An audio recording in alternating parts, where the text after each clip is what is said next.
Hello everybody and welcome to PBZ TV. That is a bit of a mouthful.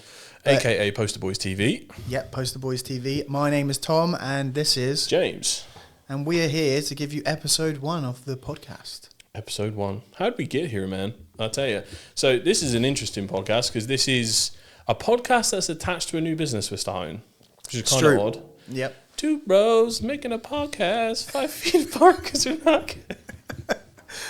No.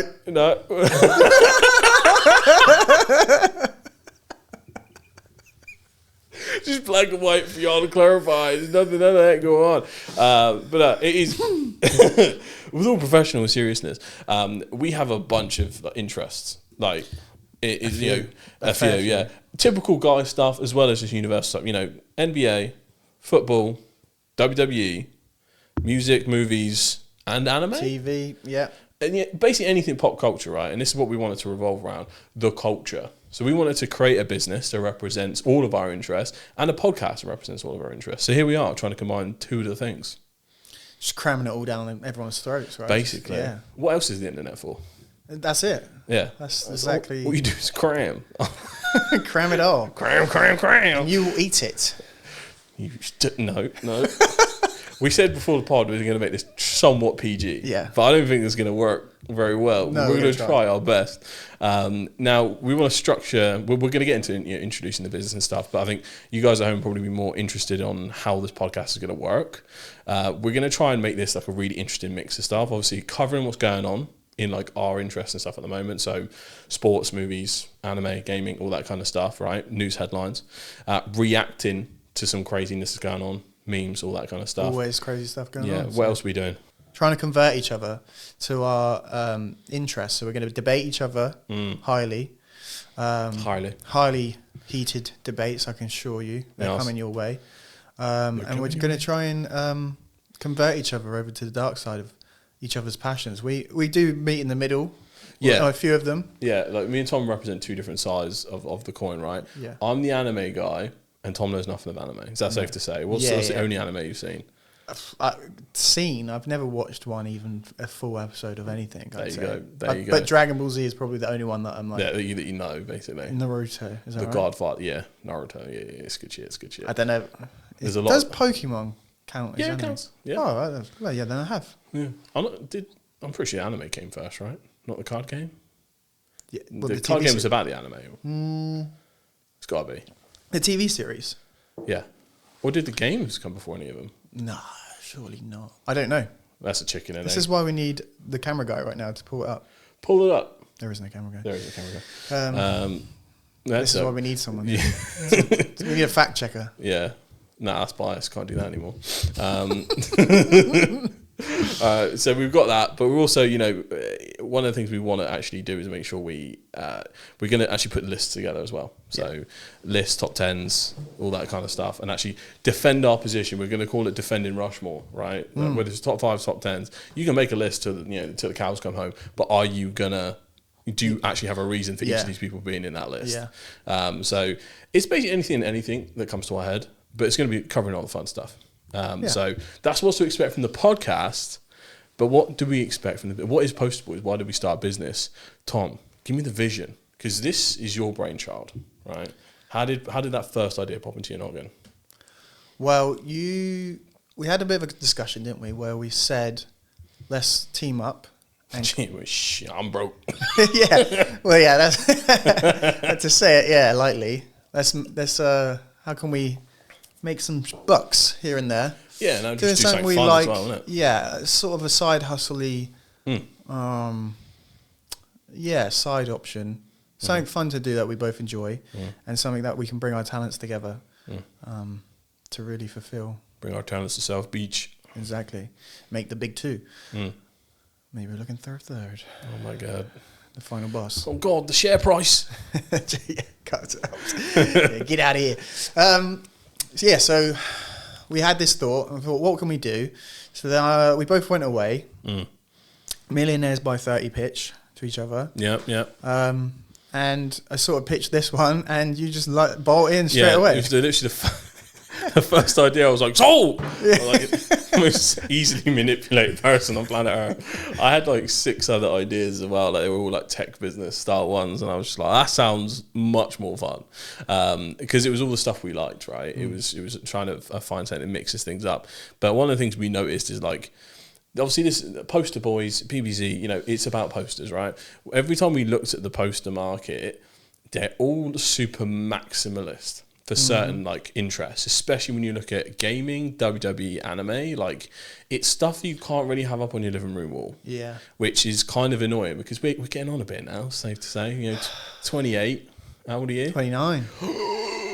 Someone actually asked me that at work the other day. They said, "How old are you?" And I was like, 29. This will be sponsored by life insurance by next week. So, you know. Yeah, as you get older, mate, you can't. Your missus doesn't let you put up the funny posters and you anymore. Yeah. So we're like, how do we got to start making the things we love more sophisticated, more available to the market, and make culture more accessible to the world and classy, because that's what we want to do. So that's the kind of USP. That's the angle, right? We're trying to dive into all the things we love and create something that we would essentially be proud to have on our wall, while also we're still doing the things we love. Is that fair to say? Yeah, that's pretty spot on. I think that's how I pitched it to you. Clearly, I don't remember how I did it, and you just did it then. But spur of the moment. Yeah, I think it was my one and done. Really, it was. This is what I sort of. Well, I was hoping that you were going to buy into it. Otherwise, I was screwed because I didn't have a backup. Plan B, folks. I did not have no plan B. Real gangsters don't need plan B. Exactly. So I thought that was I thought it was gold as soon as I thought of it, and I thought and how it's a fun way to do this. Yeah. Things we like, but also using our skill set to create a business together. And I think and it's going well. You know, we're probably like, we're still in development, you know, quarter of the way through the website. We're going to have a waiting list option that's going to be like on the bottom of all these episodes, so you guys can actually sign up for the waiting list to get the first drops of all the first kind of posters and designs we drop. So that'll be really cool. We're going to focus on really high quality stuff. So we're looking at kind of museum quality, grade paper, lots of different choices in terms of frames and stuff. Like, I'm a big fan of having it already framed. I must admit, I'm quite lazy, although we will have the option to have it, you know, just buy the posters themselves. So that's going to be a cool one. Although I'm not going to bore you guys too much in the details of it, because we're in normal podcasts, as we go on, we're going to just have our like sponsor segments, and we're just going to do it ourselves basically. So we'll sponsor ourselves, but we're kind of keep the majority of this show aimed at, you know, keeping you guys entertained, because that's what it's all about. And plus, we just get to have a conversation about all the things we want to, because we're too busy being businessy today. It feels so businessy, doesn't it? Right now. But if sponsors in the future do want to sponsor, please, God, help! We're not ruling anything out here. Yeah. This episode is sponsored by Big Oil, so it should be fun. But the main thing that we need to talk about is what's going on in the world right now, dog. There's some madness going on. I'm going to start with WWE first. Yes, let's get into that. Because this is old news now, but it's still rattling around in our heads. Oh, I'm not over it. It's 20 years of manifestation. Like, everyone's been plotting it and trying to think when it's going to happen, but we finally got the John Cena heel turn. Tom, where were you when this monumental event happened? I didn't see it. I didn't stay up the night, as many UK residents don't, because it's obviously... Because we have lives. That would have been 4 a.m, and, you know, work-life balance and all sorts. Work-life balance, yeah. And sleep is nice. But I watched it the next day, and you were messaging me, actually. Yeah, saying, have you seen early next day Elimination Chamber yet? And I was like, yes, I'll get to it. Chill. And he's like, how have you not seen any spoilers? And again, I was like, as soon as I opened IG, it was done for me. I didn't even get a chance to watch it. I didn't see nothing. I didn't see anything. That's a miracle in itself. I'm getting pretty good at just like not going on socials if I don't want to. He's chronically offline. Look at this guy. Yeah, I'm literally off the grid if I want to be off the grid. But so if you message me, I'm probably not going to see it. Sorry. But apart from customer service inquiries, of course. Oh yeah, but that's not socials. That's not so. I'm very into my work. Yeah, no, I didn't see anything, and then I watched it back, and then he said, "Tell me when you see it." That's what you said, and I was like, I couldn't even imagine. Have been, like, confused. I couldn't even imagine. I was like, because I know we spoke about Jimmy Uso being, because Jey Uso's like rise to fame. Sorry, it feels quite random and new to. We sort of jumped back into it. I'm an on and off wrestling fan, right? Yeah, same. And I haven't bought into. Is it Jay? Jay. I haven't bought into Jey Uso. Which wrestle? It wasn't WrestleMania. It was one. What was the pay-per-view we last watched? We watched Royal Rumble. It was Royal Rumble. Together. We saw his win. I'd seen him before, but usually seen him behind Roman Reigns while he was cutting a promo, right? Yeah. That's my only knowledge of Jay. And also when I watch Jay wrestle, I'm not that enthralled by it, I must admit, compared to new starters like, what's the guy's name? Penta. He's cool. Penta, he's really cool. Yeah. It was the other Samoan dude. Oh, Jacob Fatu. Yeah, Jacob Fatu, right? What a monster. Yeah. Braun Breaker. What a monster after he absolutely flattened Speed. So that was the standard that I've been set. Yeah. And then kind of in my head, Jay just comes along and kind of yeets. And it's like everyone loves him. And I'm like, wait, how did we get here? I was a bit like that as well because I'm a bit on and off like you say as well. And I remember Jey Uso just being one of the Usos, and they were just like mid-card tag team. Just tag team, forgettable. And then, like you say, the whole yeet movement, I was like, this is a Vine meme, right? You can't tell me that's all that got him over. There must have been something. I don't know. But you know what? I've been watching a few episodes of Raw and stuff since it's moved to Netflix, so it's a lot more accessible now. And I was like, I kind of get it. Like, it's more just everybody doing the same thing. I'm sure he's likable. Yeah. But what pisses me off is I think Jimmy is actually better on mic. Yeah, this is what you were saying to me. Like, if you actually watch it, yeah, I can't remember who he was even arguing with, but he was like, he was getting me into it. He was making me laugh. Like, I was like, Jay's never done that. Yeah, and then the way that you said it, and I remember you gave me examples. And I'm sure there's loads of clips out there of Jimmy being good on the mic and some of his movesets. As well, just being sick. But I don't know, you sort of like tweaked my mind like, yeah, screw Jay.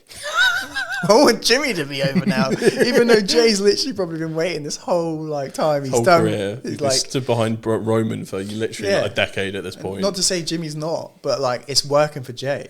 Yeah. So like we should be happy for him. Like he's getting over with everybody and he's doing his thing. I'm not attached enough to like really take a side at the moment. I'm more impressed with like individual wrestling matches. So maybe it's his story and arc since the time he was stood behind Roman and breaking out the bloodline that's really made him feel like he's earned this and he's standing on his own 2 feet. That's probably what I'm missing before the comment section kills me. I am a fair weather, WWE fan. That has to be put out there right now. I'm not fully in it. I don't have the attention span usually to watch a full Raw or SmackDown, I must admit. Yeah. There's too many segments where I'm like... It's a lot. It still feels quite childish, some of the segments and the acting. I feel like some of the storylines have the level that we were used to from Attitude Era. Yeah. It feels like it's coming back a little bit to the Attitude. Because they're allowed to do more on Netflix now. Like, yeah, exactly. Yeah, which is really cool. Like, seeing Cody Rhodes say, "Hey, Rock, go fuck yourself." Like, that's mental. That's what I thought it was when you said it. I was like, whoa, there it is. There's that moment. Yeah. And that blew me away. I was just like, whoa. For some reason, I don't know why I was expecting Jimmy Uso to just come out and just like... I've got a conspiracy theory about this. I don't know if The Rock was actually the most nervous in that moment because I'm not sure if he did this on purpose to be like an English gangster, but I swear to God, he messed up the gesture. When you watch The Rock do it, he goes like this. Yeah, I thought that. You're like, is he doing a Chelsea? I thought he was doing like some kind of Chelsea smile. I thought he was just like, I don't know. But he's like, really should be that. But I swear he must have been like... yeah, like his nerves in his arms just stopped working. He just didn't know where his face was. All them roids. Yeah, maybe. But I thought that was weird as well. Unless it was supposed to be like that. Then you immediately forget. Because then... I think he's trying not to be the Undertaker where it's like, like... Oh, really just taking a slightly higher... Because it looked like he was doing a bit of a Chelsea smile. At first, I was like, the Undertaker's coming out. Like, I remember the first thing that came to my head, I was like, the Undertaker? But I was like, well, no. What's he doing here? He podcasts now. Yeah, he's on our game. But that's what I thought at first when he started doing that. And also, thinking about the whole story, right? Yeah. Because this is where my brain went. Because obviously it's all...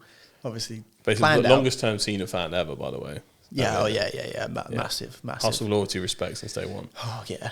But I kind of, when I first got into it, he was like, not a bad guy, but he wasn't good. Yeah. He was just like he was developing his character, so you couldn't even give him a classification. No, but that's why I liked him. And then he was a little bit more edgy back in the Thugonomics days. Yeah, and even a little bit after that when he first became Super John Cena. But I was thinking about the storyline, and I thought, how does this make sense, by the way? Because it came down to like a lot of what ifs. So theoretically, right, The Rock, John Cena sold his soul to The Rock, right? Right. Which has happened before they've gone out there. Yeah. Theoretically. Yeah, yeah. But he's gone out there to get Cody's soul. Yeah. So he must have like had to put his like money on Cody not turning. Yeah. Because what if Cody goes, yeah, I'll be with you. Yeah. And then he looks at Cena going, don't worry, I've got my guy now. Yeah. And Cena's like, okay, I won't do it now. I won't. Do you see the plot hole there? Yeah. Yeah. Do you know what I'm trying to say? Well, I think it's just belief in the current hero, right? Like, I feel like most people would think that Cody would say no. Yeah, the storyline. And I don't think Cody's hinted up. To be fair, there was so a lot of people are actually disappointed by the Cena heel turn because they were expecting a Rhodes heel turn. Yeah, I've seen the amount of TikTok edits of him to the Homelander music, folks, because he has that look about him. Yeah. And the whole American flag thing, it's just like, it felt like a perfect fit. And when he crashed out against Kevin Owens, people thought he was going that way. Yeah, and there was other little bits as well, like little clues here and there. Like, I think someone said that the belt is weighing on his like mental state. It's like getting the best of him, like the ring. Do you know what I mean? For Frodo and Gollum, etc. It's just like it's too much. Yeah, the crown is too heavy for his head, sort of thing. And you could see like it was going that way, and I think that's why it was brilliant storytelling. Yeah, that it went I can't tell if way. it was like a misdirect from The Rock. From Triple H to make it seem like Cody was going to snap and it really be Cena. So it made it, because you weren't expecting it so much more than usual. Yeah. Because it was very small hints for Cena. Yeah, it was that one press conference where he seemed a bit off, and the reaction of when he got kicked out of the Royal Rumble. Yeah. That's pretty much all you had to go off of. Unless I'm missing some key information here. Well, I've seen some bits now, though. Like, once it's happened, there's so many good, like... bits of content out there. Yeah. It's like I've seen one from Cultaholic. They're great guys, like to watch as well. Like they do a top 10 of Cena heel turns before he turns heel, and there's so many like things he was doing back in the day when he was supposed to be a good guy. You're like, that's just you can't do that. Like stealing Zack Ryder's girlfriend when he was in a wheelchair.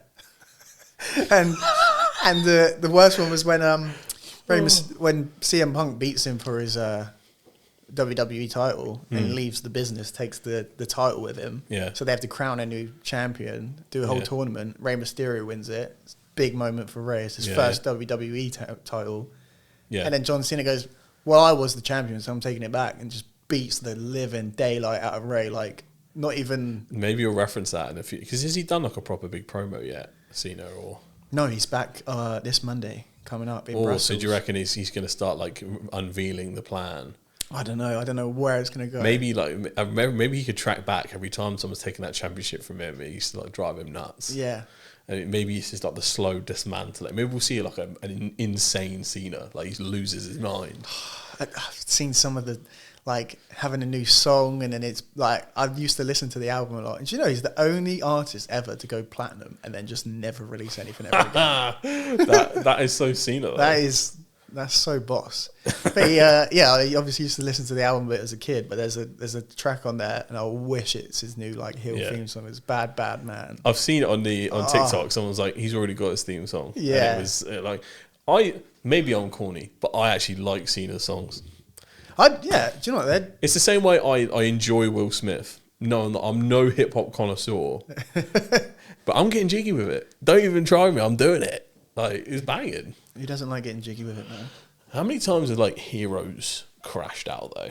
Because like John was hero back then, while we then just like whooped Rey Mysterio, right? Mm-hmm. And maybe this was the misdirect with Cody, where it looked like he was going to go nuts, but maybe it was just like a moment where he got mad because Kevin Owens had it coming or whatever. Pushed him to the limit. But I did see Cena put on one of his socials as well a picture of Two-Face from Batman. Yeah, he's so like I'm not sure. He's an enigma with his social. Oh yeah, he's so weird. I love the way he posted his social. But there was I think it was at Twitter, and it was just one of his standard like, hustle, loyalty, respect ones. And someone just retweeted like, "Don't just tweet like some every single fucking normal day." Yeah, don't just happen like that didn't happen, John. Like, Don't act like nothing's I love it. The same. 10 out of 10 rage bait. It's so fucking good. Like, what perfect. What a world. But what's your theory? Right, what can we predict about what Cena's going to come out with? What do you reckon the angle will be? It's so vague though. Like no one saw it coming. So it's so open. I think there's this theory as well that like The Rock came out at I think it was Backlash or one of the PLEs they call it now, which is because I didn't even know that. It used to be pay-per-view, right? But it's not. You don't pay to view it anymore, do you? Because it's just premium live entertainment or something like that. Fact check that. So he came out at one of them and did like a 1, 2, and then turned his hand like that. That's how John Cena sort of holds his hands. So what, back in the day? Yeah, this is months ago. Oh, holds it out like that, like because that's John Cena's thing. Yeah, but he went 1, 2, 3, and he's sort of alluding that he's looking for that at that point the second and third man. So potentially there's another. So I actually in the dark in regards to the whole The Rock taking souls thing. This isn't standard like Hollywood Rock, is it? It feels like it goes beyond that. This is very new. He only mentioned he was just being really weird, like maybe a week or so, where he went to Cody and said, "I want your soul." Yeah, it seems very Undertaker-y and like they're diving into that the more mystical stuff. Also, it's not. Well, he's trying to. It's the corporate angle where he's now. You know, they've done it with Vince McMahon where he lured in Stone Cold and, like Seth Rollins turning against the Shield. Seth freaking Rollins. And go into the, what was it called? The Authority. So it's that corporate approach where he's like. Okay, so it's just, I thought it was like a level beyond and I'd missed something that he was going at, like more of a. Well, his whole thing is that he's trying to. If you sell him his soul, he'll get you movie deals. He'll get you in the. He's the most famous American on all socials. Mm-hmm. So that's his sort of like deal with the devil. Really? All socials? America's most American followed on all socials. Damn. But he said most famous in the world, I think, at first. And I was like, nah. I'm pretty sure that's a cricketer. Or like the most followed person on Instagram, apart from like the egg, is like... So unfortunately, it's Ronaldo, mate. It's Ronaldo. I swear to God, it was like some Indian cricketer. Is it? No. Because it was a Joe Rogan segment. He pulled up, convinced it was like a Tom Brady or LeBron James or something, and it was just a cricketer with like 300 bajillion, and it was just like, what the fuck? Like, it didn't make any sense. But I'll fact check that. I'm pretty sure, last time I checked, it was Ronaldo with like 700 million Instagram. Just IG? Just IG, though. Mm-hmm. I don't know about in general for all of them. Yeah. But yeah. That makes sense. I don't know where it's going to go, but I'm super excited, and it's got me like acting like a 12-year-old again, where I'm like, oh my God. Yeah, because it also it's Cena's time is quote unquote running out, right? It's his final year. Yeah. So a storyline like this, like as big as this, usually would be a character line for maybe more than that. So it feels like it's got like a tight turnaround to like wrap it up, and I wonder what that's going to go, or maybe that does extend his career. Like, no, he said it's it, and I think it will be it.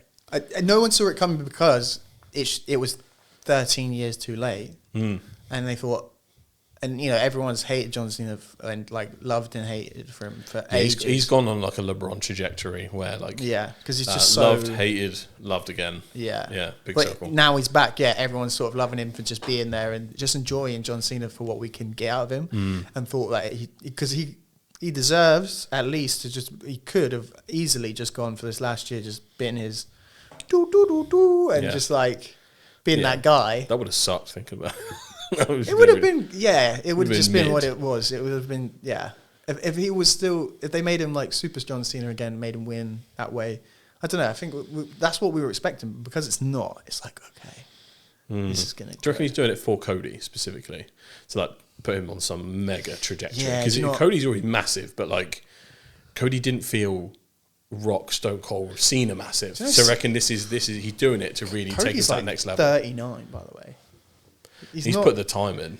Yeah, I know, but like Cody feels fresh, but we forget how much time he spent as like was it Stardust or Goldust?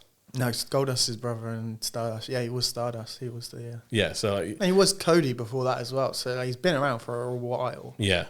But yeah, I just feel like I don't know. I remember seeing something when he first announced his retirement. And it was like how he hands over the baton to whoever, like the next babyface or someone to run the company. Is like, my time is up, your time is now. Oh. Like Formally. Yeah, so exciting stuff. He's in. Yeah, he's been booked to be at Brussels on Monday night, and that's of course, yeah. I was like European time, so I actually might be able to watch it because I kind of want to see how he comes out and all sorts. So yeah, he could be on this whole new like. I do reckon he'll like change his outfit. And yeah, he can't be coming out with no Fruity Pebble like t-shirts again. Like he could just do that, but they just got different words on it. Yeah, like I wonder how they'll play that. Break a wish. That is. He comes out with 3 children and all bold, just pushes them over. Mate, you could go heel. Do you know what I mean? Why not? Do you reckon he could go too far to it where he like once he can't enjoy his retirement because people throw shit on him at the streets? He won't finish as a heel, so he has to do some. It has to like loop back round. It's going to be like bringing Darth Vader back to the light. Yeah, now. It's going to be Vader throwing the Emperor off. Yeah. That's how he's going to go out. So do you reckon he'll like take down the Rock? It will be, yeah. So neither of them come back. No, I don't think the Rock can finish like that. The Rock's just because he's got stakes and stuff, but yeah. But he'll be defeated in that state. Talking about the final boss will be killed at that point. I think. Have a Sauron, like he just needs the ring back. I can see that being the whole arc of the story. I mean, it has to be. How we get there is obviously the interesting part, but I don't think you can just end Cena as a heel and then he just. I think a slow descent into madness would be incredible. Well, and then that's it, and then he just walks away. He's defeated by Cody, and that's it. Wow.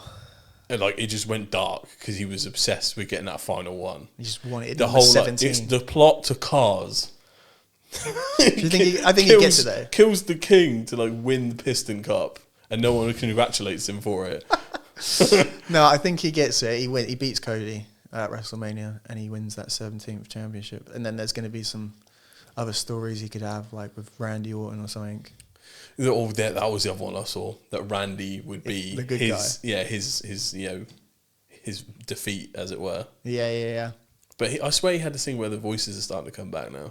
Yeah, I did see that as well. Yeah, so Randy Orton is one of my favourite top 3, 100%. Really, yeah, he's in my top. I just love him. He's so good.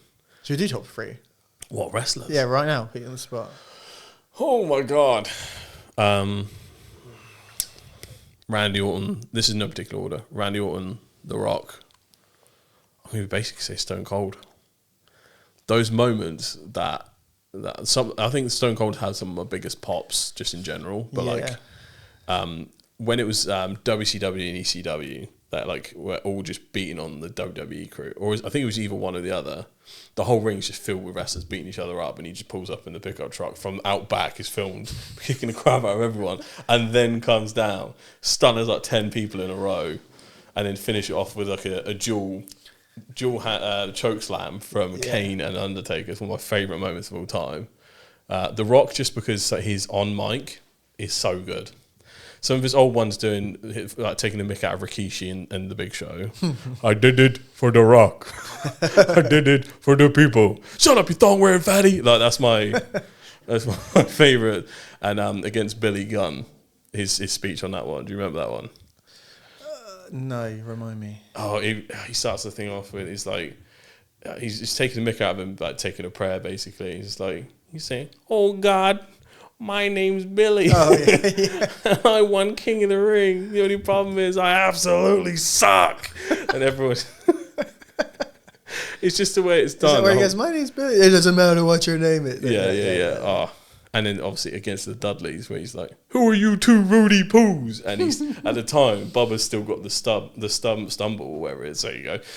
Stutter, that's it. He's like, "We are the and he goes, "It doesn't matter." He just starts wailing on him. He just made me laugh too many times. And I don't even remember why this was Randy Orton, just because he's my favourite villain. Legend Killer Randy was a Avengers level threat. Yeah, but he was prime. I was a kid, and it was so how can you like Randy Orton when you're a kid? Because he's I'm not sure I liked him as a kid. He's trying to kill you. He's trying to end, like, you know, he's the legend killer. He's trying to kill the legend. So I was like, no. Who did he try and kick in the head the other day? He tried to kick in the head Kevin Owens. Yeah, it was Kevin. It was just, I think I saw like an interview of him talking about it. So I just saw his head there and the voices. I just fuck with that so much, man. I love Randy. He's so good. Because I've seen like a backstage thing of like how he prepares for WWE, and it's insane. Really? Because he just like he pushes loads of blood into his face, and he's just like and you actually, it's like a physical transformation. It can't be healthy. I don't know what he does yet, but it seems like an anime power up, and I'm fucking there for it, right? It's just like, and obviously the RKO is probably more of the most famous wrestler.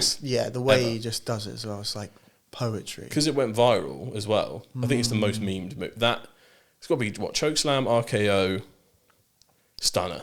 Stunner, yeah. But stunner's like a little bit of an RKO variant anyway. Or the RKO's a stunner variant. But the RKO just obviously looks. The way he does it as well, because I've seen obviously some bad stunners. Yeah, his form is incredible. But like Randy Orton pulling an RKO on you, like, it always looks good. Because he does incredible spots with it. Like he's done someone out of a moonsault. I think it was it Benjamin? What's his name? Shelton Benjamin. Shelton Benjamin. Yeah. Like from moonsault, catches him, bang. That was mad. And then someone jumping off like the other rope catches him. It's just poetry, pure poetry. What's your top three? John Cena's obviously in there because he's the GOAT. Not anymore, kid. Makes him even more dynamic. Although let's see how he handles it. This story could still flop. Shawn Michaels for me is literally. Oh yeah, Shawn. Shawn Michaels is just like as a wrestler as well. His matches are always so good. And one of the best sellers of all time. Yeah, and just the switch of music was just like I've never seen, even since like all these people do. No one can do it as good as he did. No. It's like, even now, I've seen him do one recently. That's one of Jay's moves. He does a weak-ass super kick, and it sucks. Yeah. It sucks. Maybe it's because he's a shorter guy, or his like body proportions. He's more torso than he is leg. So it doesn't make any sense for him to do a super kick in my head. That's weird, because like Sean's legs looked hella long. It was just, and it always was straight, and it just like hit his form was insane. It was always so good. The only other person I've seen with better kicks was Aleister Black. Do you remember the guy who was doing like 6 spinning kicks? Yeah. And he used to sit in the middle like Yoshimitsu from Tekken. And I was like, yeah, that's awesome, dude. But yeah, carry on. I don't know. I just think as well as a finisher, you go around and smack someone in the face like that, the way he used to connect, that wouldn't knock you down. Because it seems like super kicks are really common. But back then, it was only one switch in music. Yeah, I didn't really ever see it too much that I remember. Or maybe he sort of like monopolised it where he's like, no one else is doing any super kicks. I feel like that should be... I kind of wanted him to like pass it on to someone. Well, I think maybe as well because he's so iconic that everyone wants to replicate that in their moveset. They do the super kicks now. Yeah. Whereas before it was it's a difficult motion to do. I can't even imagine. I still don't understand how they do it and not actually kick someone in the face. Like, do you know what I mean? From like, so some of the spots I've seen Shawn do, I don't know how he's done it. Yeah, so I think Shelton Benjamin was another one where he was flying off the other rope and he catched him with that super kick, sweet chin music. Yeah. That one was so impressive. Like a standard sweet chin. Yeah. It's easy. Slap your thigh. And I mean, how many times have we tried to replicate that? Yeah. But then he literally makes you lick his boot though. Yeah. Like it gets that close. I just don't understand how he does it. Stan. Yeah. I just kicked Stan. It's perfect. And then he goes and does it like 4 people after that. It's the way they were all holding paper. Yeah. That was the best creative decision they could have made. Yeah. Yeah, definitely. 1000%. So I think... Cena, Shawn Michaels. Shawn Michaels. And I would say... I've got Edge in my head for some reason. And I don't know why. Maybe it's because that whole era is when I grew up. Yeah. And... Cena was beefing with Shawn Michaels and Edge, and like because those storylines were amazing. Yeah, like I think Edge when he was the first one to win Money in the Bank, I believe, and he cashed in the first time, and that's how he became, how he started his run, and then he got championships and stuff. So I don't know, and I love the spear as well, man. The spear. Things the spear has lots of different iterations. So you got the spear, you had Rhino's gore. Yeah. And Goldberg had a spear as well. Like, most of them are called spear, but yeah, I think Rhino was the only one that had a different name for it. Yeah. Roman Reigns' spears. But the thing is that Roman Reigns managed to make his own. He has a very unique way of doing it. Maybe it's the setup beforehand. Yeah. He does have a good takeoff. And he's got good verticality. He almost goes full Superman straight when he does a spear, which is pretty cool. I'm not sure if his long hair helps. I think the way it like makes him look like fucking Sonic. I think most of these moves with guys with long hair, it's apart from Bron Breaker's the only one who's got short hair that does a spear. Yeah, but is that his finisher? That finishes everyone. It feels like the way he hits his spears and he does those runs off the rope. Yeah, and the speed he gets at. It's surprising he didn't injure speed more than he did, to be honest. You know what's funny as well? Do you know who else's finisher is the spear? Who? Jey Uso.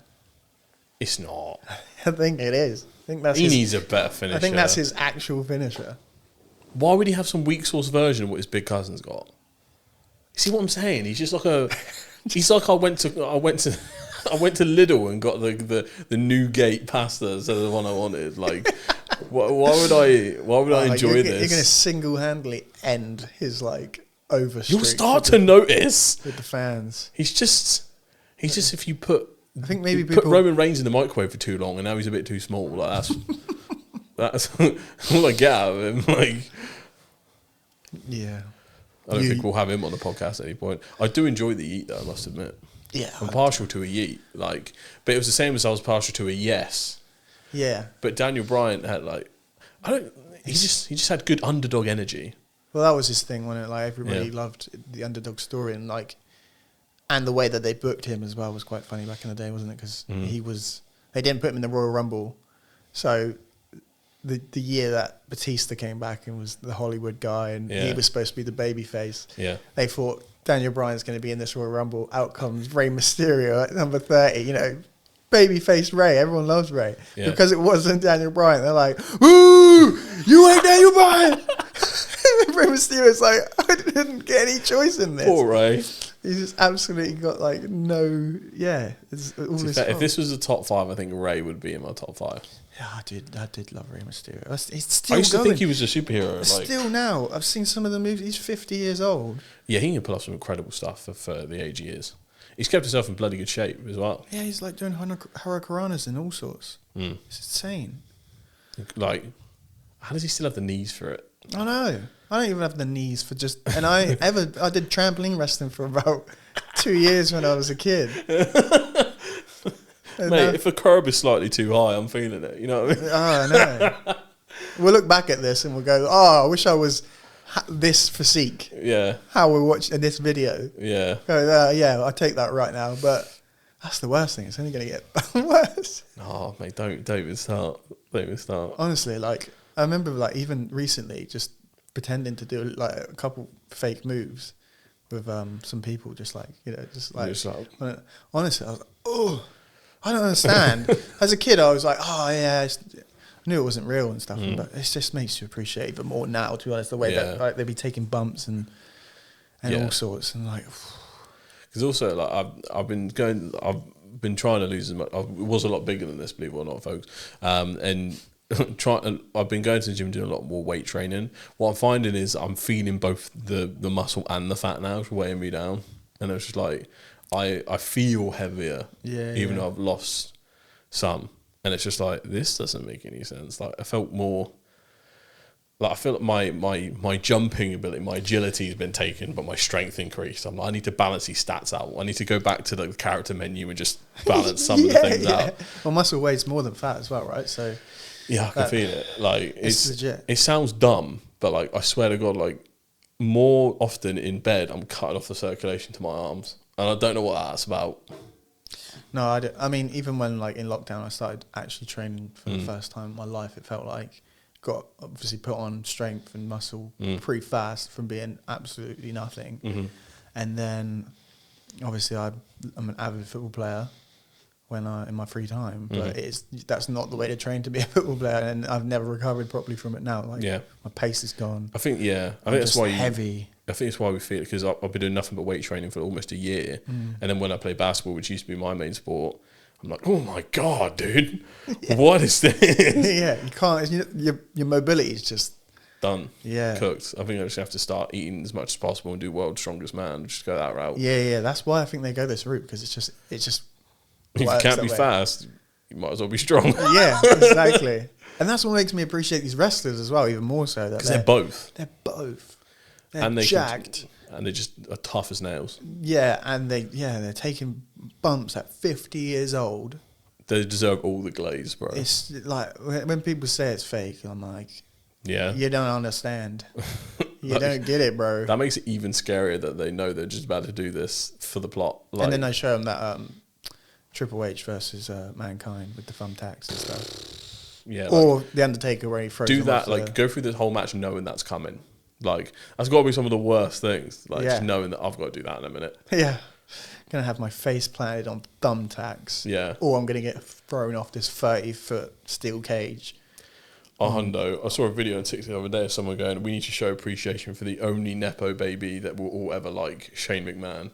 Yeah. This guy could have done even a different role. He could have done like a Christy talking role. He could have been like a funny corporate guy. Instead, he decided to always do the craziest bits. Yeah. And apparently he's one of the hardest workers in the back room. And I'm like, rate that. Yeah, I'll rate that as well. There's something about the McMahon genes. Some things put to the side. But Shane and Stephanie put in work. They didn't just sit down. They talk about getting involved in the family business. How easy would it have been just to sit back and just... I don't know, actually. He might have just binned them off, to be honest. Sounds like something Vince would do. Yeah. Yeah, unless you jump off that cage, you're not getting your inheritance. Yeah. Inheritance ladder match. Let's go. Here comes the money. Maybe that's why he picked it as the theme song. He's like, I have to put in at least 100 matches, and that's like a clause. Something to get you pumped. Like that was one of the best theme songs as well. Like. Money talks. Money. Mate, yeah. What a treasure that whole era was.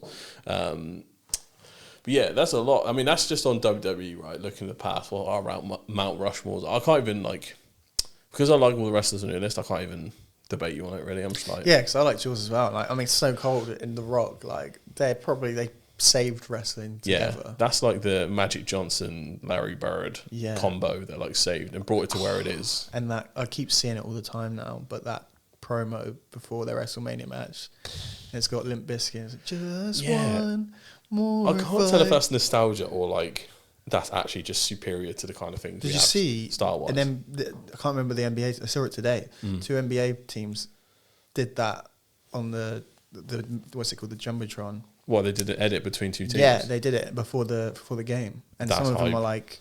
Because a lot of the times you only see that exclusive stuff. Because I've got NBA League Pass now, and like instead of getting ad breaks, or because they only ever advertise the NBA app on NBA, that you kind of just get what's happening in the arena. They'll do like the kiss cams and all that kind of stuff, right? But then sometimes you see like the promos or things that everyone else saw. I'm like, there's so much stuff I don't see. This isn't fair. Like, I want to see that. I don't want to see fucking Chevy truck ads. Like, I want to see this, because sometimes they do like. Well, that's how they get you. Yeah, that's how they get you. To be fair.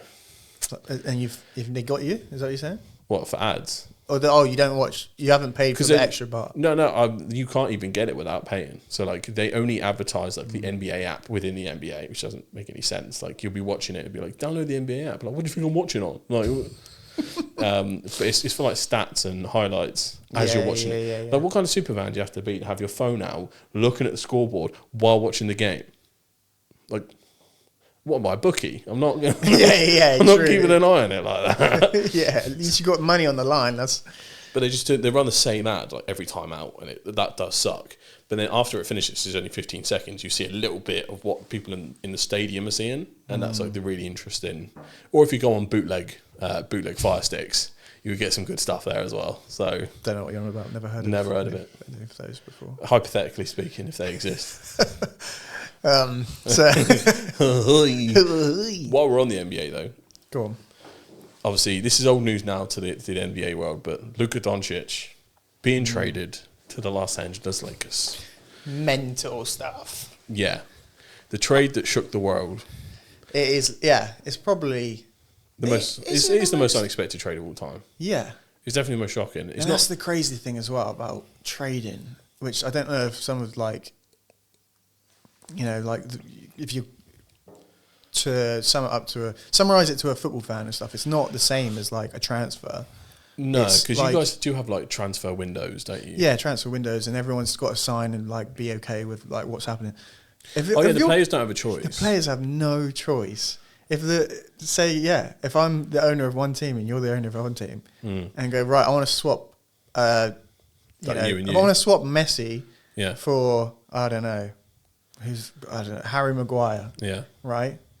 And you were like, yeah, okay. So the players have to consent in Premier League? Yeah. They have to sign contracts and... Wow. Yeah, nah. It's completely... yeah. Whereas that is a good example. In the NBA, say if it was that way, then back in the day, you could have had literally... You could do it now. Like, Real Madrid could go to Man United's owner and go, I want...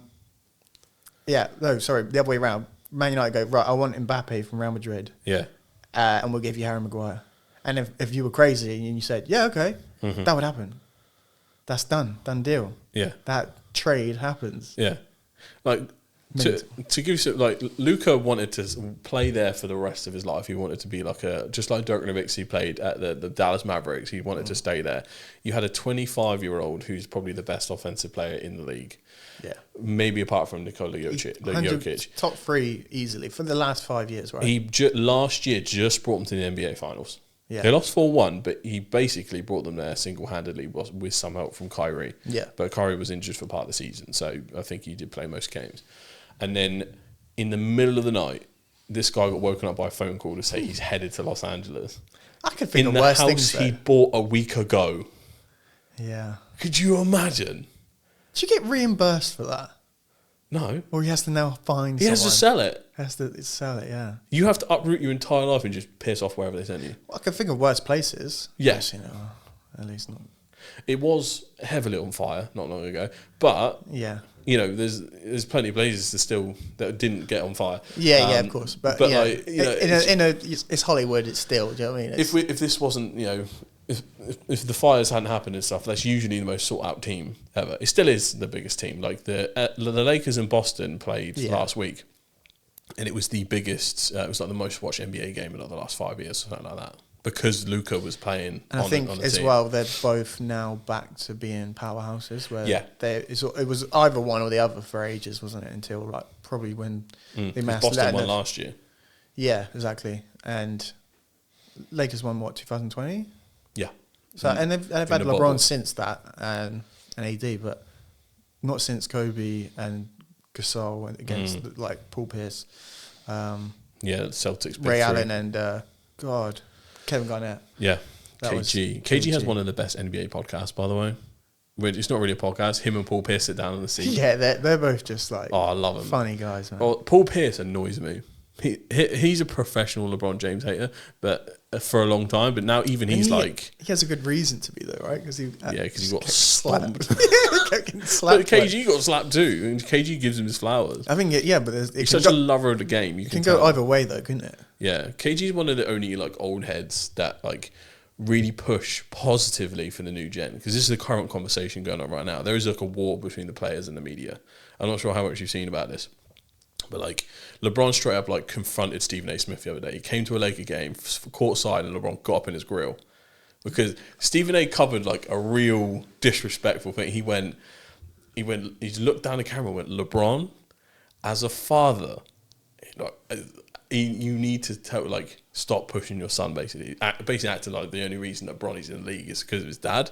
There are some debates, yes and no, but to like take that angle on it and to say, as a father, you should stop this. Yeah. Paraphrasing this, you might have said it a certain different way.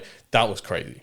And like LeBron literally was just like, don't bring me in and my son in like that. Like critique him as a player, but don't be taking it like that. Like this is the only reason he's here because he's some part of a grand plan. Stephen A. is still on podcast routes right now, talking about it was a bitch ass move. I felt cornered like. What? Just he's 6'8", 270, and you were talking all that shit on TV. I'd feel cornered with him in a grand hall. If he was mad at me. The clip is so funny. Just the height difference between the two of them. Yeah. And like someone's like lip reading and got the subtitles underneath for like what LeBron's saying. He's animated. He's like, because him being a father is really important. Part of LeBron's story, if anyone knows the background, is that he didn't grow up with a father, so he really wanted to be the best when he could. And for someone to take that angle on that's probably the biggest button you could ever push. Especially because some people talk so much crap about him his whole career, and he's done more than anyone ever thought. He's pretty much the GOAT it's pretty much 50-50 now in the GOAT debate between how the public see it, and it's like a generational divide. Dunno. But he's gotten to that level. The pressure he's always had on his shoulders. He's had always more pressure than any other player in NBA history by a mile. And then I think if anyone had a logistical boiling point, that would have been it. But now there's just this conversation about the reason the NBA's views have been suffering isn't so much the actions of the league or the reffing or the players. It's that all the NBA media does is constantly shit on the current players. Always negative, always ain't as good as this, ain't as good as that. They couldn't play in these leagues back in the day. That never changed. The negative cycle got so much views that these networks stuck on it. Mm-hmm. But it means they never pushed the profile and the legacy of the players now. And it does make a lot of sense. I reckon it's a big contributing factor to how we got here in terms of the ratings being not as good as they used to be. Yeah, maybe. Because it makes sense. Because they used to big up players. Because it's not like when Michael was playing, they would be on live TV Michael did that, but Bill Russell was on his 9th championship by this point. I think that would 100% be a talking point today. No, but I think it was, not that it was a new sport, but it just felt new, I think, at that time, the way that things were happening. What? The way that Michael Jordan elevated the game, not just nationally, but globally, internationally. Well, globally speaking, that was the dream team in the Olympics. Yeah, Michael Jordan's one of the main... He was the biggest player on that, Yeah. But that wasn't just him. No, you can't. It's not just him. Obviously, you don't have Michael Jordan being as big if there isn't Bird, Magic, Shaq, and all these guys coming up in the 90s. But as a guy, he's raised the game to where it is now. It's the culture. He's made it. Yeah. Who it was? You might not even get LeBron how he is now without Michael Jordan, to be honest. Well, he inspired a lot of players. Exactly. Right. So. But I think before that, it wasn't as televised and stuff, and competition was weaker. Exactly. What, in the 70s? Yeah. So what a lot of people I'm talking about in Michael's era. What a lot of people don't realise, 4 or 5 extra teams were added in his era, and they weren't funded the same way the other teams were. So a lot of the competition in Michael's league was not as good as it is now because new teams came in that didn't have the same level of funding. Yeah, I agree. That's a legit argument to make. Yeah. Because you can say hand checking and physicality till the wheels fall off, but in no other sport do we ever say the players from the 80s and 90s are better than the players in the 2020s. That just doesn't happen. Every other sport in the world evolves and the modern players are better than the previous one. But in the NBA, everyone holds on to it.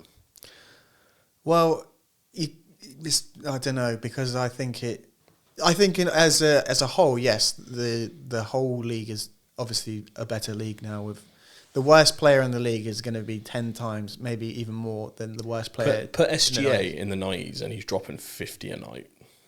I'm telling you right now, Shai Gilgeous-Alexander, he's basically the 1 or 2 for MVP. Yeah. He is an insane scorer. Yeah, but I think it's just how the game's changed as well with the whole 3-point. 3-point line was back in Michael's day. Yeah, but you have to go back a long time for the 3-point not to matter. No, it was more the mentality behind threes and also how good people were to execute in the 3. Because now the 3 is literally it's a given. It's 50-50 going in, which obviously maybe that's a bit exaggerated. I think I think that's the some people are shooting 40%, right? Quite. I think there are 50+% shooters in the league. At the moment, yeah. Which is crazy. It's insane. That's I can't remember. I think it's Buddy Hield who plays for the Sacramento Kings. He has the craziest stat I've ever seen where he is 80% or something crazy, 70-80% when he shoots no dribble from just catch and shoot. But if he takes a dribble, that drops to 10%. So he's banned from dribbling.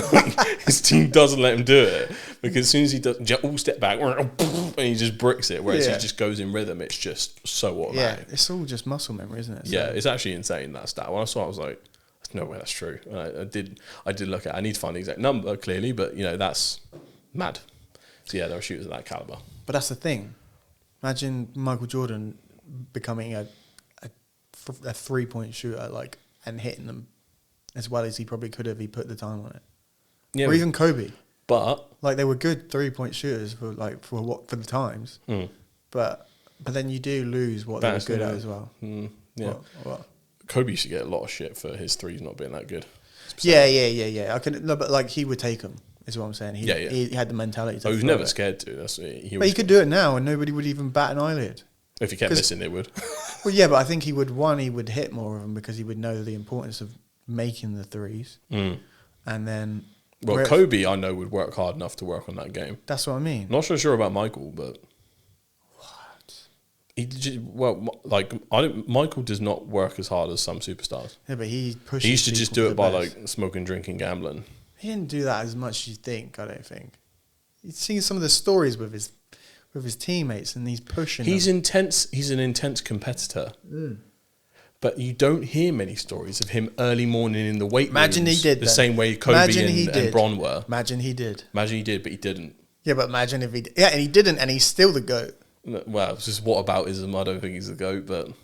Well, I'm just saying, imagine he did. So the argument I like now, and this is another thing Stephen A said the other day, which is weird, like, considering that LeBron's at war, but he did admit this, right? He said, I'll admit that I think the GOAT conversation needs to change. Michael Jordan, without question, had the highest peak of any player that's ever played. And I agree with that. Michael, at the tip top of his game, his stats were so dumb. That apparently there are some like arguments for statistical errors back then, but we won't go into that, right? But what he's saying is like, no one has been this good for this long. It's so unprecedented that the conversation needs to change in terms of the king of entire career. Yeah, longevity. Then LeBron wins. Longevity definitely plays. People are always downgrading the whole. It's just longevity. It's just because you've just been there. No, that's a feat in itself. I understand. It really is. So like now the conversation is like in my belief, I think we kind of have two conversations going on now, or like two GOAT conversations. Highest peak of like the best player at their how good they are. Because also if you're comparing that statistically, Jokic probably have a better season right now. That just sounds like. GOAT stands for greatest of all time. You just said highest peak of a single season of all time. Like, that's a lot of. Well, but if you look at it whole career, time, LeBron wins. And wins if you, what? But then he still has. He's had more time. He's the greatest of all time. He's had more time. Points.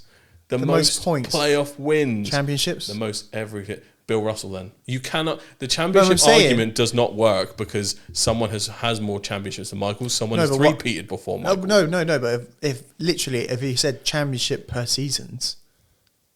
Do you know what I mean? Bill Russell. No, but you're comparing the two. But even then there's a clip of Michael saying the championship argument is bullshit. And just brings Bill Russell but I'm saying... You're saying that because he's been around so long... And he's done, like, he's had more time to win and he hasn't.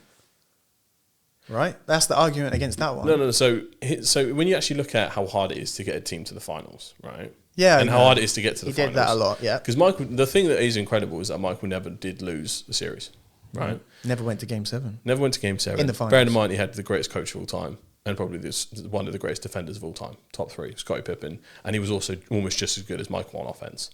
The 89, 90s Bulls were absolutely insane. That team is one of the greatest teams ever assembled because they have the same wins. Which one? Is it 89, 90s Bulls?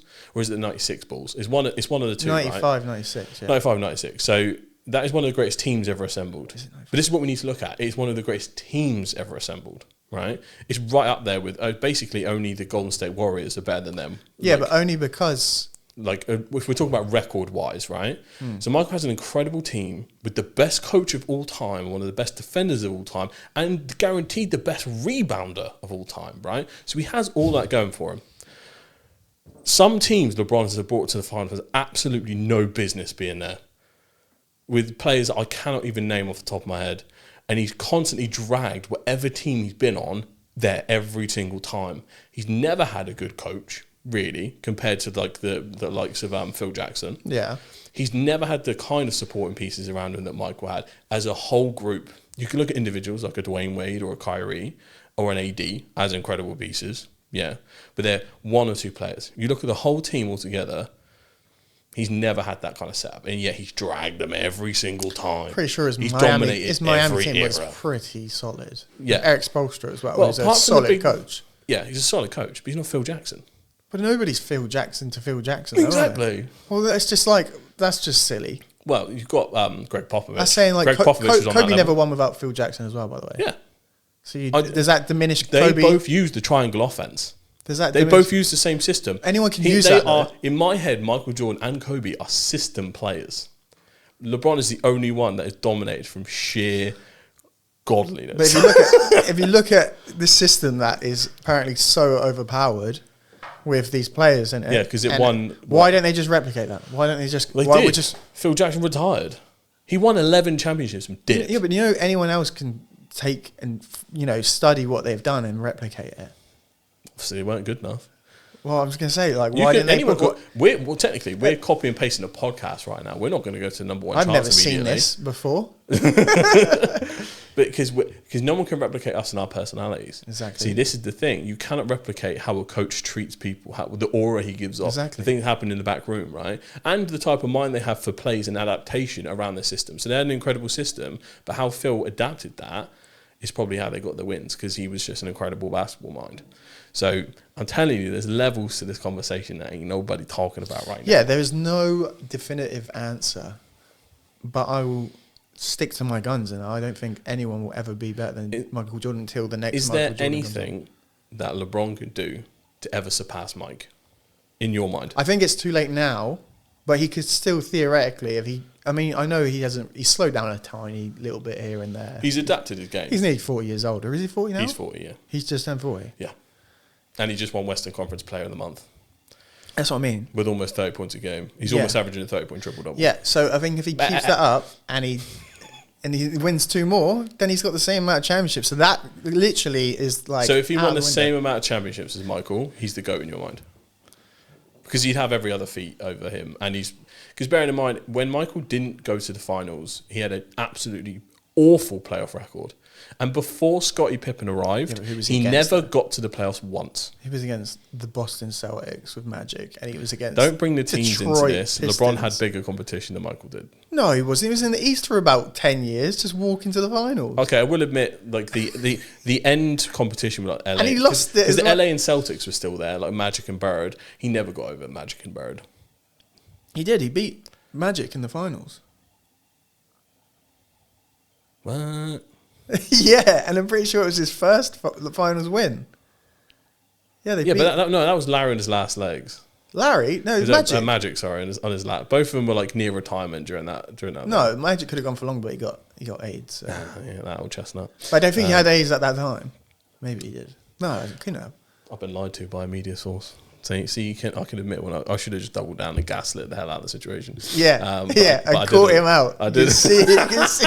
He's like, what? But what I'm saying is, I believe that teams like the Golden State Warriors and meeting them in the finals, that is hard. Especially the 3-1 lead. But think about that before that, when he had Dwayne Wade and Chris Bosh making the best team. Not 6, not 7, not 8. Hey, given a hype press conference, why is the press conference held against him? I'm not. But when it can be held against him, and it don't fulfill what you're saying.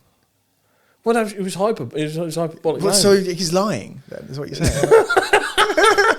because he's trying provocative. It gets the people going. Yeah, and it didn't. Hey, you brought 2 championships. There should have been more. He should have won every single one. But that's just not possible in today's NBA because it's much more skilled as opposed to previous eras. I think if he was that good, he could have beaten those teams quite easily. But that's and that standard is actually above Michael Jordan's level. That's him at his peak, by the way. That's LeBron at his peak. I hard disagree. Miami LeBron. 2016 to 2018, LeBron is the best player on this earth that's ever been created. Ever. There's a reason they call him Thanos. Look up his stats during that point. It's absolutely bonkers. This is when it starts going 3-ball though. Like this is LeBron in this physical era. The way I look at this, right? Michael never even made it past the first round of the playoffs without Scottie Pippen. LeBron was making it to the finals with a bunch of guys he found on the street. in the East, which was very weak. It's this. I hate this. Like, he's only been on the West. Any time LeBron gets an achievement, it's just like I don't know. I'm trying to be a counter argument here, right? No, I know, but the counter argument is triggering you. Yeah. My glorious king is being defiled. And I'll not take this right now. And I've got to stand my ground here. And I think Michael Jordan. I don't think there's anything you could tell me. LeBron has always done more with less. I think everyone can agree on that. That went down the wrong hole. He's always done more with less. Jeez. No, I don't. No. Because at least Michael would have gone to the finals or deep in the playoffs a couple of times, even before he had an incredible team. Retired for 2 years in between, came back and won another 3. Shows complete lack of respect and dedication to the game. And there was also theories that his dad got whacked because of his gambling habits. Now, tell me if that's not... What does that have to do with basketball, if that is the case? He got deep in debt. What's that wrong? What's wrong with that with basketball? What does that have to do? Because he's a gambling addict and an alcoholic, and he's a bad example for the kids. LeBron makes schools, okay? He makes schools. Yeah, but so did John Cena. It was a good example for the kids, but now he's breaking away. And now they can't see him anymore. Exactly. Things change. You live long enough to see yourself become a villain. Oh God, LeBron heel turn. Oh my God, mate! After he just punches Stephen A. Smith in the face, I'd pay good money to see that. But Stephen A's not the... Stephen A's funny, but like he does annoy me sometimes. Well, that's what I mean. Do you remember how he like fell out with Skip Bayless back in the day? They fell out every single episode. Yeah, but like they fell out like properly. That they didn't do a show. It was so bad, this argument, that he went on Skip's podcast after like 5 years or something crazy. Probably more than that. What? He's been on his podcast? Yeah. Oh. I'm not sure if Stephen A. has gone on there. Like, it's really recently. I haven't seen it. Yeah. But like Skip Bayless made a career just out of hating on LeBron James. Skip Bayless would be nothing without LeBron. Yeah, I used to hate Skip so much. I still do hate Skip. Wears Jordans every day because he's a sellout. No, Skip's just right. A lot of the things, I'm sure. Sure right now. I know. I used to watch it. So I don't know. I do like LeBron as well. It's just one of those things. Like I can't. It seems so obvious to me that it's right. It's like when people debate Messi and Ronaldo, which I don't want to get into that now. You've just been brainwashed by Skip Bayless. This is all this is. I don't want to get into him. The killer gene, all that stuff was made up. It's so obvious to me what the answer is. Like using the eye test. The eye test alone just like confirms it for me. It's just like, how can you not appreciate? I appreciate Space LeBron. Jam got me into, and Michael Jordan got me into. I'm not saying the eye test of Space Jam. My eyes were blessed with my glorious king LeBron James, and my life was never the same. You compared the eye test to watching Space Jam. Then, like, no, I'm not expecting Michael Jordan to go shoot from the half court with his arm out. If an alien came down from space and saw LeBron play, and they saw Michael play, they would say Michael's the better player. Hey, they're picking MJ. That's absolutely even if you watch those insane. They'd look at someone who's bigger, stronger, faster, who does more, way better passer, greater basketball mind. They would see it all happen and they would pick Michael. Nah. They would. If someone came in and knew nothing about basketball and watched the two of them play, they're picking LeBron every time. No, they're not. Or you showed just a random person that's never watched basketball their highlights. Yeah. Who to pick. They would easily pick LeBron. We'll do that one day. They would easily pick LeBron. His highlights are far more impressive. He's physically stronger. He's physically fast. He's like, I know vertically speaking, Michael, I think, has a slightly higher vertical, but in terms of feats on the court and crazy dunks, LeBron hasn't beat by a mile. The things Michael does, which are his greatest highlights, move from one hand to the left, are daily things on the top 10 on NBA. Everything, Michael's greatest highlights are replicated every night, basically. Very, very few things that people can replicate that LeBron has done. The tomahawk jam is basically his. Name one other person that can do a chase down like LeBron. No one can. Chase down? Yeah, chase down block. No one can do it like him. He hunts like a lion in the savannah. He's incredible. He has unreplicable moves because he has a designed whole physique that is perfect for basketball. He's like the perfect middle height, so you can play all five positions. He has the brain of a freaking chess machine. It doesn't make any sense. But that's why I like when people say Ronaldo's a physical specimen as well. But compared to Messi, it's just like... You can't mess with that football autism, man. Exactly. And I think that Michael Jordan was naturally talented, is like more than anyone. You cannot play the more talented argument because LeBron beats him. He beat him to every milestone. He was more like... LeBron James in high school used to sell more tickets than the Cleveland Cavaliers. That's physically athletic.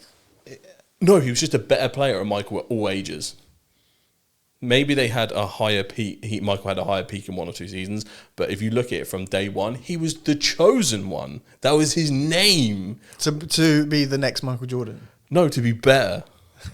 And he did it. And he didn't fulfill it. And he did. You just asked me what would he need to do, and I told you what he needed to do. Until that day comes, like go back in time and like go back in time, beat the Mavericks, beat the Spurs. That was a tough L. That was tough L. Beat the Spurs the second time as well, without Kawhi Leonard going crazy. And that Ray Allen shot saved his whole legacy. You're telling me if he didn't... Take Steve Kerr off the Chicago Bulls, they don't win like 2 championships. Steve Kerr's shots have saved the Bulls so many one times. Shot from Ray Allen. Steve Kerr has had freaking game winners that's won him the playoffs. I'm telling you now, though. Well, I'm just telling you now. You cannot separate, like, you can't just go, because that guy made a shot, LeBron's championship doesn't count. No, it does count. I'm not saying it doesn't because he turned up the game after and finished it. But what I'm saying is, what if that didn't go in, does he even like have the confidence to keep like? Because that was his first one, right? I'm telling you right now, LeBron has more resilience than anyone else because he's had to put up with now. He had to put up since day one. Yeah, but he had to put up with 10 times the pressure Jordan ever did. But that's what's made him who he is now. But I'm saying if that goes in, that could crush him even more. Yeah, but it didn't. Yeah, I know. This is a lot of what ifs. Top tier whataboutism, bro. Yeah. I'm telling you. Yeah, we got to save some of this for another podcast. I know. We're just like, it's going to be a 10-hour thing and we got to go through it. Extravaganza. And obviously, next time if we do a proper debate, we should get like stat sheets out and like fully. Yeah. We'll come prepared. Come with the numbers. I feel like we've done quite well just off the top of the... Yeah, we need to probably react to the LeBron versus MJ court case video, which is really cool. Court case video? Yeah, so it's not an actual court case. It was like a YouTube channel. Right, yeah, it's like a Def Jam comedy thing where they went got in like a whole fake court and like they went through really elaborate arguments, which are really good and really convincing as well. Some things where I go, my points. Okay, but is it biased at all? No, it's one person for Jordan, one person for LeBron, and you make your own conclusions at the end. Fair enough. So it's a pretty cool video. We'll watch that at some point. Right, cool. But yes, that's ending episode 1. I think it's got to be done. Yeah, we just need someone needs to stop us. Somebody stop me. So if you like that, subscribe, share, hit all the buttons. We'll be uploading this to YouTube. It will probably go out on Spotify and all the other channels. We'll be uploading a ton of clips as well. We're going to bank some episodes up, so the conversation is probably going to be hella late. Doesn't matter. Don't worry about it.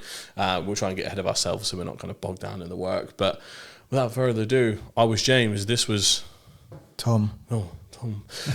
And we'll catch you guys in the next one. See ya.